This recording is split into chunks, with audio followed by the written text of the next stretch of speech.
Well, data shows that once people transplant to Minnesota, they're likely to stay. But getting them here in the first place is not easy, despite being home of more than a dozen Fortune 500 companies. Now, Governor Tim Walz is stepping in, considering TV ads in other states to encourage workers to move here. John Croman joins us now with his plan. John? Well, right now it's more in the brainstorming phase, Julie, more than an actual plan. But the governor says we need more aggressive or be more aggressive when it comes to selling people on who haven't been here and otherwise inclined not to move here. Minnesota's tourism agency has some of the slickest ads you'll find anywhere, touting the sizzle factor of the North Star State. But in the current battle for workers in this economy, Governor Walz says we need to do more to reach out to people who live elsewhere. Well, and I think Minnesota does many things well. And I think that we have maybe not been as aggressive as we could about selling those points. And I think we're going to see partners in that across the spectrum, from the business community to others that want to see us do that. According to the state demographer's office, a lot of those who leave here to go to college don't come back.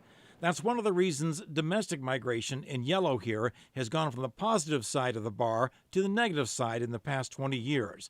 But international migration to Minnesota in blue here has remained high to keep the state in positive territory. And I think it's fair. A lot of states do this, and I had mentioned I hate seeing these advertisements from other states. South Dakota, the land of the free. For example, those ads touting South Dakota's scenic beauty and lower taxes.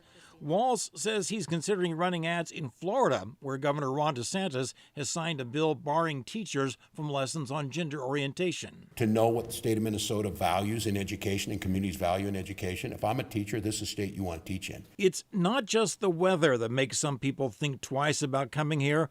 We've also had 2 years of making national news for the wrong reasons. Touting things that have always been there, but candidly, some of it's reputation repair to let people know what's really here.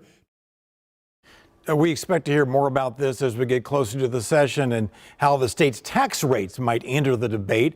In the meantime, Governor Walz is doing some recruiting on his own. He's got to fill 6 cabinet positions, replacing commissioners who didn't stay for a second term. Julie? So I think Republicans would be interested to hear his thoughts on the tax rate. A lot of people saying the high personal income tax rate here is why people don't want to come here. Did he mention that today?